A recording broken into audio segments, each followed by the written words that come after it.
Welcome to part 5. This is Jack Everett doing my full commentary on the game Blade Runner. Your floor number, please.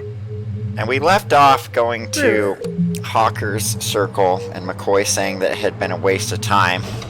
But maybe the replicants will have gone after the other Tyrell Corporation contractors. And so he just decided to go to DNA Row. So we're going to go check out DNA Row. And there could be a few interesting things up here. We'll see.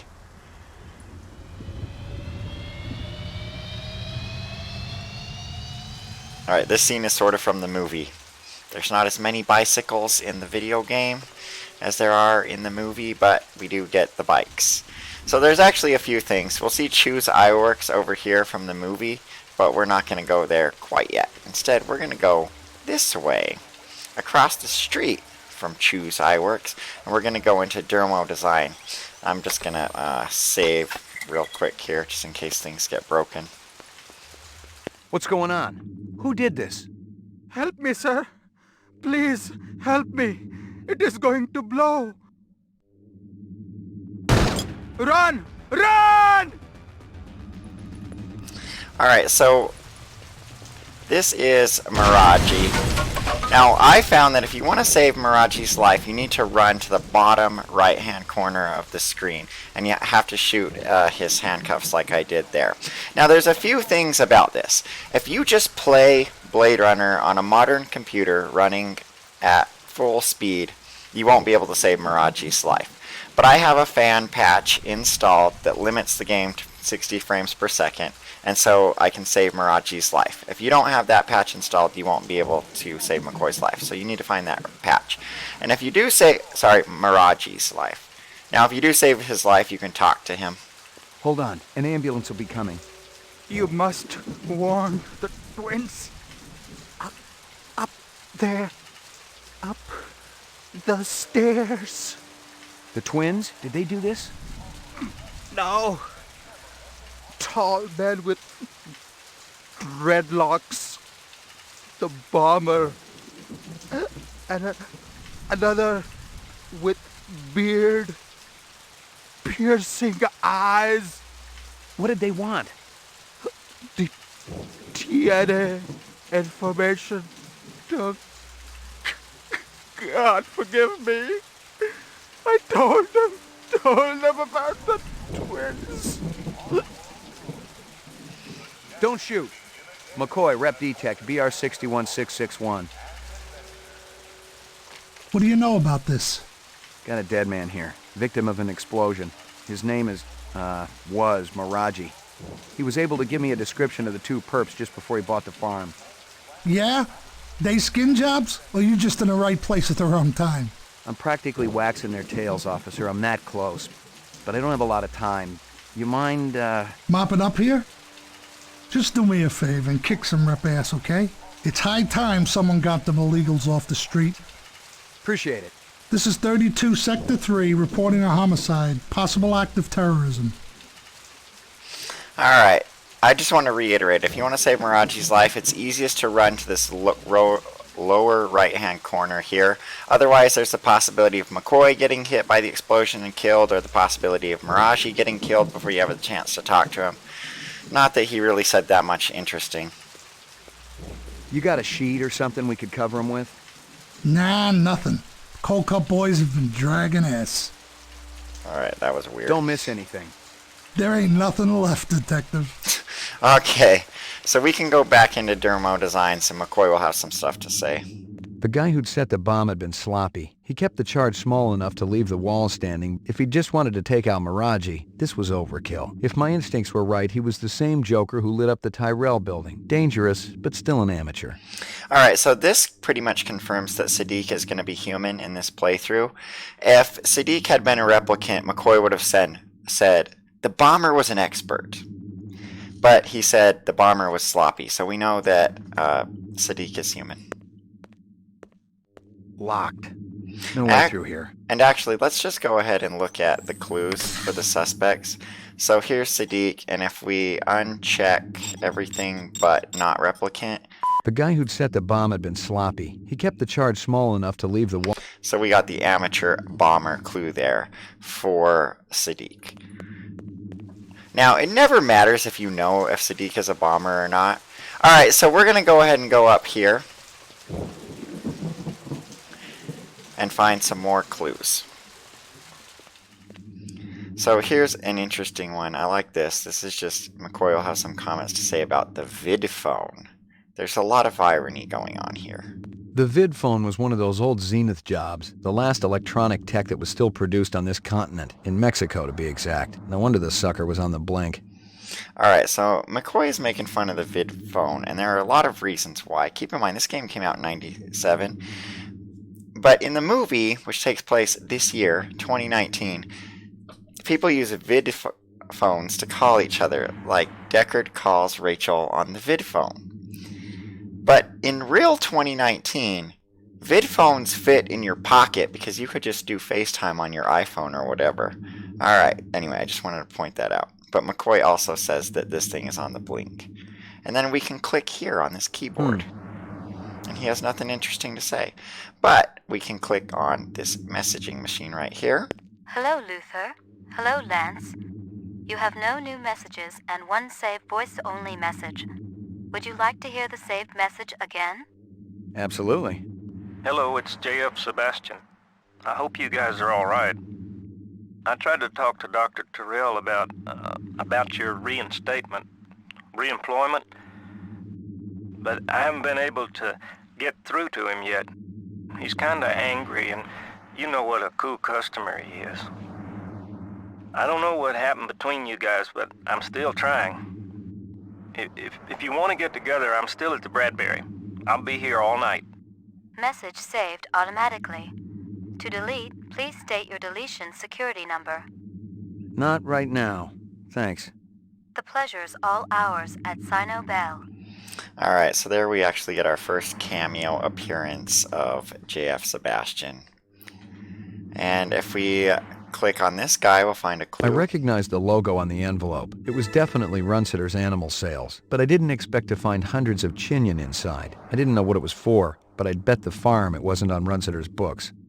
So this apartment or building that belongs to Luther and Lance, we can see here that they had some kind of dealing with Runsitter. And we can keep moving this head back and forth. See, like that. We can also click on this thing and just turn it on.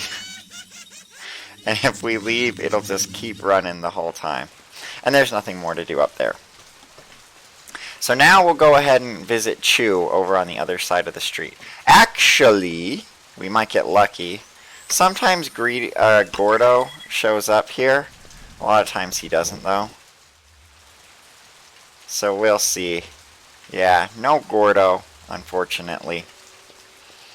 So we'll go ahead and go to Chew's Eyeworks, which you'll recognize from the film. And presumably, Roy Batty and Leon haven't been there yet because Chew is still alive. Not time now. Come back later. 你個細蚊仔喺邊度啊？你喺呢度啦，咪快啲嚟呢度啦。咁靚仔啊！你個 iris 呢真係大啦。Alright, and here we get our cameo appearance of Chew by James Hong. Excuse me. Deliveries to rare. LPD, I got a couple of questions. Talk. Always talk. You wait. You no take up time. Busy. Marcus Eisendaler is dead. Okay, we talk. Quick, Tom.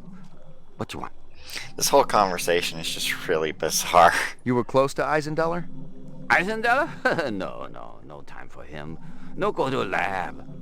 Eisendaler test off-world gravity to work important organs. Visual center, you see? Marcus is dead.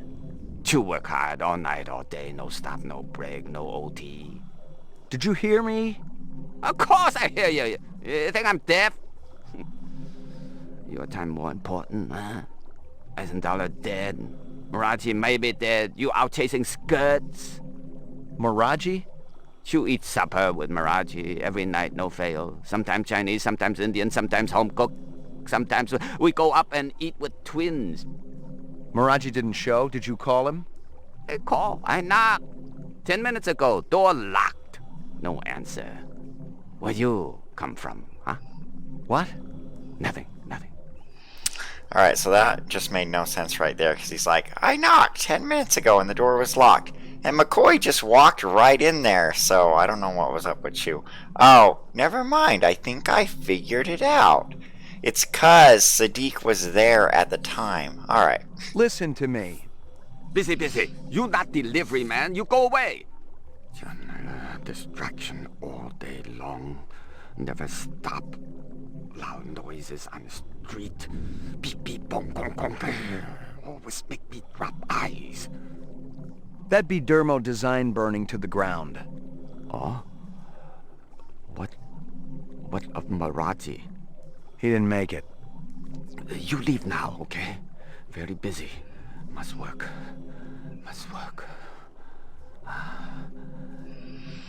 Yeah, so this Chew guy is just kind of absent-minded, which, I mean, it's debatable how he ties into the character in the movie, because the guy in the movie doesn't really have much to say before the replicants are accosting him.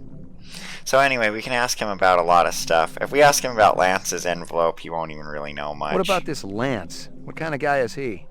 Why, he like Luther, only different. Don't know which. That's so? One long hair, talk a lot, always make deal. Other more quiet, work much harder. What kind of deals? Sell this, sell that, no matter what weather. Like salesman. Very hard to take, no trust, no way. Did Lance sell something to Runsiter? Who? Never heard of Runsiter. No time for charades. Sound like this, sound like that, look like this. Yeah, I love his response there. He's like, Runsiter? Never heard of Runsiter? Okay. We'll just go through the rest of these. You mentioned twins. Yes. Luther and Lance. Siamese twins. Live about Miraji. They're genetic designers? Were. Till last month. Got the boot. Shit can. From who? Big boss. Who else? You go ask them. I waste no more time. You think I nose around everybody's business, huh? Miraji's some kind of DNA designer? Yeah. Subcontractor like me. He funny, though. Like old movies. Miraji master chef. Twins go crazy when he cooks. Marcus Eisendaler is dead. You might consider knocking off work early. What next is 6 want with me, huh? I just do eyes. Busy. Must make deadline. I guess that's kind of funny. McCoy warned him to knock off work early, but he clearly doesn't. And then Roy and Leon will show up. What's Sebastian been up to lately? Sebastian? He do what always do, nervous system. Very important to Dr. Terrell. Where do I find him? He had old building down alley. Bradbury Hotel, I think. You walk down alley, you find it. Alright, I think that's all that Chew will have to say. Sorry to bother you. And there's nothing else to see, but like, it's nice to see a familiar place from the film. Alright, and that's the last we'll ever see of Chew, because Roy and Leon are going to get him. Alright, so we can go around the alley, and then we'll recognize another scene from the film. We got the Bradbury building right over here with the $1 Million Theater across the street. Very, very nice. Straight out of the movie. Let's just sit here and enjoy this scene for a minute as McCoy walks into the building.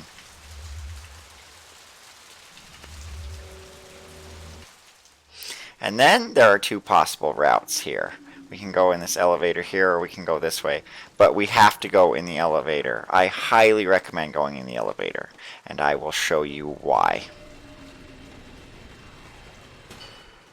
Because it is this scene, which is the best scene in the whole movie, in my opinion.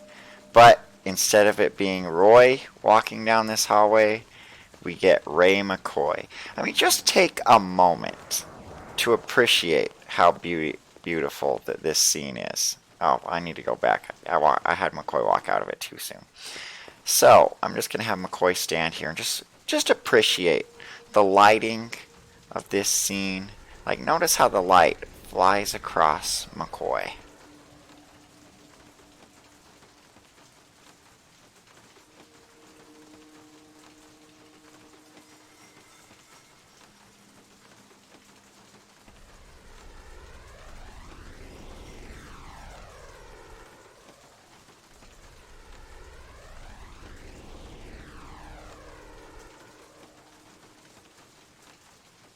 Alright, enough of that. Okay, if we can move on. But I hope you enjoyed that because I absolutely love that scene. Alright, so we can go in here and we can check out Sebastian's building.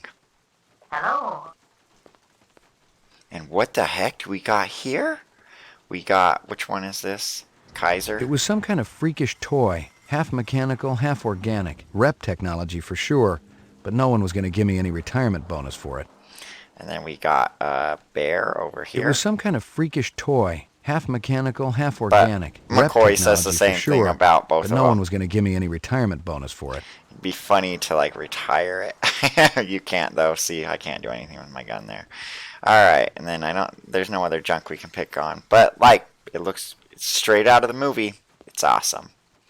Alright, so moving on here, we can click on, we can't click on that one. I'm not sure what all we can click on. But we can go back here, and we can see a reference to the film. We can see the immortal chess game that Sebastian and Tyrell were playing with each other. I couldn't tell who was winning, and I didn't much care. Chess was a little slow for me. And of course, McCoy is not even impressed by the chess game. But even more important than that, this screen right here has my very, very favorite line in the whole game. And it's right here with the eggs that Roy was playing with Sebastian. I didn't have time to stop for synthetic eggs. I remember tasting a real one back when I was a kid. It was like liquid sunshine. Damn tasty. Yeah, I love that line so much. Let's listen to it again. I didn't have time to stop for synthetic eggs. I remember tasting a real one back when I was a kid. It was like liquid sunshine. Damn tasty. Every time I eat eggs, I think to myself, I didn't have time to stop for synthetic eggs. I remembered having a real one back when I was a kid. It was like liquid sunshine. Dang tasty. And that's why I love that line so much. There's just so much context in that line that even eggs are artificial because animals have died out. Alright. I swear you used to be able to click on... Oh, you can. Alright, here it is. It wasn't a rep and it wasn't human. And it still gave me the willies. Alright, I knew you could click on that one. Alright, and so anyway, we get to see more sets from... Like, Sebastian's whole apartment, there's not any clues here, except for one thing. It's just here so that they can show off the scene from the movie. But what is here is this one. He won't use it just yet, More actually. useless junk. He calls it useless junk. But if we click on this power strip down here... Resuming interrupted print job. We will get a printout of something important. DNA research. Incept dates. A lot of jargon, but I'd bet my spinner it was valuable to somebody. I like how he says, I bet my spinner. That's pretty confident, because spinners are probably pretty expensive. Alright, so now if we look at our clues, we'll see, I mentioned the DNA information, I think, in the second episode. You'll notice it's starting to look more and more like a double helix. We now have half of the DNA information. Okay. So, now that's pretty much all that's on that scene, so we can move on. And then notice the corner. If you noticed right over here, there was a shadow moving away. And that's pretty important. And so actually, I'm just going to save the game real quick. Alright, so let's follow that shadow. And then you'll notice, if you notice at the top of the screen, there was another shadow of someone going away. But actually, I want to point out something here. This set is also in the movie, but what we're about to see is backwards. And I'll explain. And now we're going to see a guy running down the hall. And you can take a shot at him. Now, I've read that it's possible to retire Sadiq right there, but that's not true. I think at one point it was going to be possible for you to retire Sadiq there, but you can't anymore. So we can just follow him. And then we'll see the next set. So what is backwards is McCoy is able to break these out like this, and it turns it into a ladder, just like in the movie.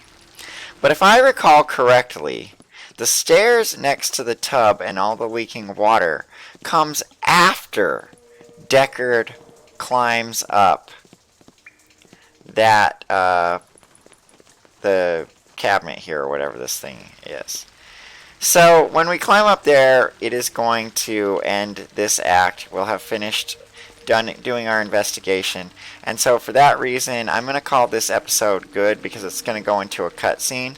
And so I would rather watch the cutscene at the beginning of the next episode when we begin Act 3. Alright, this has been Jack Everett. Thanks for watching, and as always, if you saw me miss anything, be sure to comment about it, or if you're curious about anything, let me know. Thanks for watching, and we'll talk at you later.